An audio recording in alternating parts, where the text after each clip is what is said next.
Okay, awesome. So yeah, I'm Abby, again from Cornell University, and for this final presentation in this series, if you've been sticking around, I'm going to wrap up the discussion about documentation that's required for small food businesses for FSMA compliance. And by small, what I mean is you make less than $1 million a year in food production, because that's the point at which this regulation says you're eligible for some of these qualified exemptions. And this webinar is part of a training series supported by the USDA, and it's integrated with COVID-19 preparedness. Our goal there is that by talking about the practices that support FSMA compliance in the light of COVID-19, is that food businesses will start to see these activities as kind of part of the same effort, that a lot of the health and hygiene practices you would implement to comply with FSMA, things like excluding sick employees from the workplace, cleaning surfaces, hand washing practices, those things are required in the GMP subpart of that PC rule, but they also help you prevent the spread of COVID-19 within your facility. So 2 birds, 1 stone there. And then our second goal, of course, is that by explaining the process of bringing products to market and complying with regulations, that we support small food business development here as well. So FSMA, Food Safety Modernization Act, I'm specifically talking about the Preventive Controls for Human Foods rule. That's for food processors. Sometimes I'll call it the PC rule. It has 7 subparts here, A through G. If you sell more than $1 million of food, or if you make more than $1 million of food, you are subject to them all. And you also have to take a 2.5-day training course. If you sell or make less than $1 million a year, you might think, great, I am small and I am exempt. But the truth is you are only exempt from subparts, specifically subparts C and G. And what I'm going to discuss today is the stuff that you are still subject to. So last time we covered subpart B, the good manufacturing practices and all of that that it entails. And so in part of that discussion, I mentioned you have to keep records to document employee training on the principles of health and hygiene. It's a little different than what you might have previously been doing. But when we look at the record keeping requirement, it's not anything fancy. A simple document that has the title of the document at the top, employee training log, the name of your company, and then a list of all the employees' names, and besides each name, what they were trained on, the date they were trained, and your initials or a supervisor's initials. It could be something like this, just as simple. There's no specific format you have to follow. You're welcome to adapt this. You can even put this training series on your professional development log. And it doesn't have to be a certificate, but if you get a certificate from your training, you're welcome to include that too. So that was just a wrap up and recap from last time. And now I'm going to be getting into how to document your qualified exemption from the preventive controls rule. Like, okay, so I sell less than $1 million. What do I have to do to show that I'm not subject to subpart C and G and need to take that 2.5-day class and have written food safety plans? And I want to start off by saying that even if you are exempt from those parts and those things, that no facility is exempt from the responsibility to produce safe food, but based on size of production, scale-sensitive approaches to the rule were set forth in the form of these modified requirements for small businesses. So I've been suggesting that very small food businesses are subject to these modified requirements, but they need to submit a form to FDA attesting that they are small and eligible for those exemptions. That's how you establish that you get this modified exemption. So theoretically, if you don't complete this attestation form, you would be subject to a full PC inspection, which would include a lot of written documentation expectations. I've heard from different states who are handling this situation differently as small food businesses are kind of being introduced to the fact that they have to submit this attestation form. So your inspector could walk in, and if you haven't submitted the form, they could go through with a full PC inspection. Some states have said that's what they're going to do.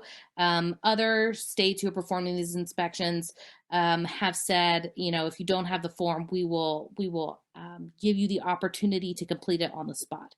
So kind of regardless, it would behoove you to go ahead and get that attestation form completed. And that's what I'm going to go through today. It's not a difficult process. You just kind of have to know about it. So I mentioned very small business attaches to facilities that make less than $1 million a year in food. There's another route where if you make less than $500,000 in annual gross sales, most of it's to a qualified end user, you also qualify. That kind of falls also, I think, under the first description. And so for simplicity's sake, the first example of $1 million a year will likely be the metric that you use to know if you're a qualified facility. The components of the rule that these qualified facilities are still subject to include general provisions, GMPs, modified requirements, some record-keeping requirements, and then elements of the rule that relate to withdrawal of your modified requirements. So we've talked through the bulk of this already. So now we're just going to round out what's left. So to get into the documentation, we're now going to start talking about the attestation form, which qualified facilities submit. And facilities are eligible for exemption. They can either, on this form, voluntarily comply with basically subpart C and G, or otherwise say they're just going to comply with state regulations. This is literally a question on the form. We're going to look at the form in a second, but generally small food businesses are going to elect to simply comply with the applicable state regulations rather than voluntarily do subpart C and G. So you might be asking yourself, do I need to complete this form? Like, am I subject to this to begin with? We talked about this a little in the first session. You can go back and listen to that again. But in addition to kind of that discussion about, home-based vendors, cottage foods versus acidified foods versus preventive control processors, there are certain businesses that don't complete the attestation form if they're farms, if they're restaurants, if they're grocery stores. But one indication that you do file that form is if you BT register. So if your inspector says BT register, what they mean is you have a bioterrorism number on file with the FDA. This was a policy that was already in place after 2001, but I find that a lot of producers don't remember this number that they kind of got when they first got into production. So if you need to do that, this website here, which is linked at the bottom, you'll have access to these slides so you can go back and find it, takes you to the FDA industry system portal where you can find FDA form 3537, which is how you get that BT registration number. But it's the same portal that'll also take you to form 3942A, and that is the qualified facility attestation form. And this is what it looks like. I just want to real quickly walk you through what the different sections will ask you so that you know and you are confident when you go to complete this online. The first section is just contact information, and you can see that they're asking for your registration number, so that goes here. The next section asks what type of notification this is. If it's your first time completing the form, if you're renewing it after 2 years, you're required to do it every 2 years, or if you're notifying the FDA of a status change. So now you're selling more than $1 million a year and you are no longer eligible for qualified exemption.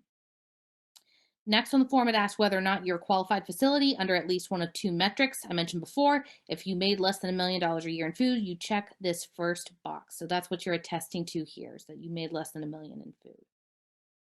The next section is that question about compliance. Will you either voluntarily comply with subpart C and G, which is the first choice, or will you simply comply with the applicable state regulations? Again, most small facilities are going to check that second box. And then finally, you attest that what information you've provided is true, and that needs to be completed by the owner, operator, agent in charge of the facility. So that's mostly it. That's pretty straightforward. One thing to keep in mind is that this is your responsibility to complete and determine. FDA is not going to make that decision for you. It's kind of like taxes, but they have the authority to verify that your determination is correct. FDA can also withdraw qualified exemption status under certain broad circumstances. So if your facility causes an outbreak, you could lose your modified status. Okay, so you're responsible for determining your status and filing the form. You file the form every 2 years, but you should do the calculations to make sure you're under $1 million if you are close every year so that you know. So we're going to spend a few slides determining how you make that calculation because there's just a couple nuances. So one of the nuances is that you count all food, not just food subject to the PC rule. So that could include juice, seafood, low acid canned food, and dietary supplements, as well as raw ag commodities like produce, grains, milk, eggs, or stuff under USDA's jurisdiction like meat and poultry. So all of that would count towards your total dollar amount in food sales. And that $1 million figure is actually an average across the 3 previous years. So if you sell over $1 million in one year, that doesn't necessarily put you over the line. But to do this calculation, you have to determine which 3 years to include, and then you determine how much food you sold or made in each of those years, adjust for inflation, and then you calculate the average. Okay, so what 3 years to include? The average is based on the previous 3 years, not counting the current year. So now it's 2020. That means you would count 2019, 2018, and 2017.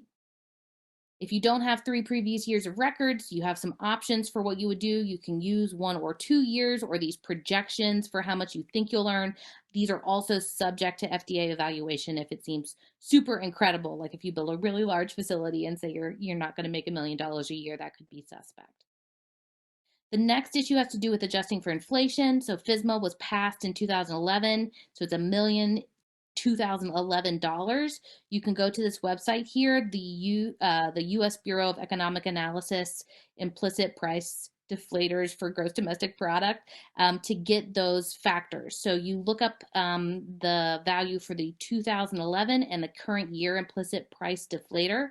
You take that 2011 value and multiply the amount of food you produced that year by it in terms of dollars, and then divide by the current year's implicit price deflator number, and that's how you get inflation adjusted values.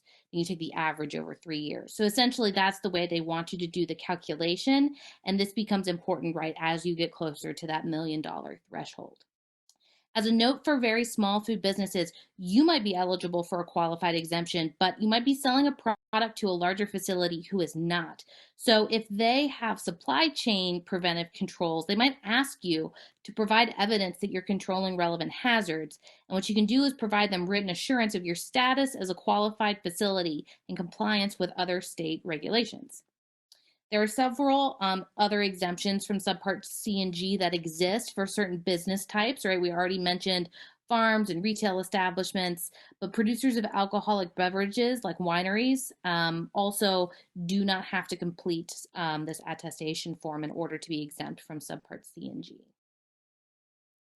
So we're going to talk about what other documents you need to have to substantiate the statements you made in those attestation forms. So these records have to follow general requirements. They have to be legible. You have to keep them for at least 2 years. Some example records that you might want to keep are various financial records to support the claims you made, that you produced less than $1 million in food. Obviously, the associated trading or monitoring records to support that you're in compliance with state regulations. And I should note here that you wouldn't expect your inspectors to come in and ask for financial records. That's unlikely to be a part of the inspection. But in very unusual cases, if you were a large business and were claiming this modified requirement, maintaining documentation to support that claim is advisable.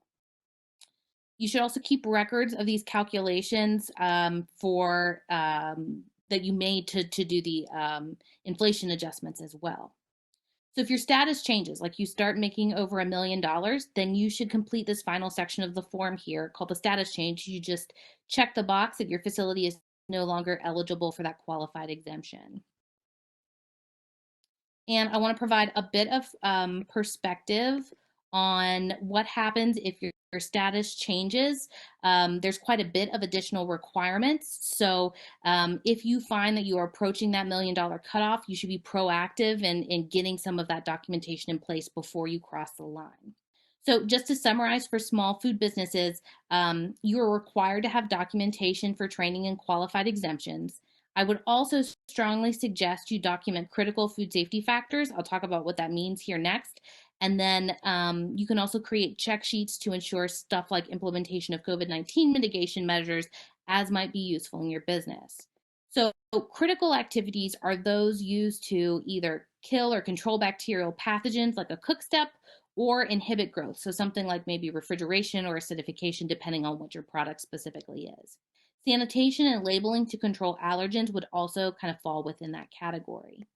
And just as kind of a suggestion as a point of reference, make sheets can be very useful for small facilities in documenting that kind of information. So you know the date the product was produced, the label of the ingredients used for traceability, and other critical factors like visual inspection or cleanliness of equipment following cleaning for confirmation of allergen statements would be all things to include potentially on this make sheet. Another type of check sheet you might find useful is one for COVID-19 mitigation. So Betty talked about the importance of sanitation. It's useful to simply list all of the surfaces that need to be cleaned to help identify them and make sure that job gets done. So if you are a check sheet manifesto type person, it might be useful to add kind of an SOP for sanitation for COVID-19 as well. And so finally, I would also suggest developing a plan now for when you or an employee gets sick and can't work. And so I have a list of some activities here following that incident that you could include on that plan. Feel free to just take directly from this slide. I know we got a question about this actual activity at the end of last week's session. So there was that flow chart that I presented. You're welcome to use these steps too to put it in the form of a plan. And we have other resources if needed. So just to conclude, I want to thank again everyone for participating. I know things are crazy now, but I hope you found some of this information regarding COVID-19 preparedness and regulatory compliance helpful. If you or your colleagues could use additional information on FSMA compliance or think that a presentation like this would be useful to other groups you're involved with, feel free to reach out. I can work with extension specialists in your state to offer something similar to targeted audiences as needed. And so I want to thank again the collaborating universities here and the USEA again for supporting this work.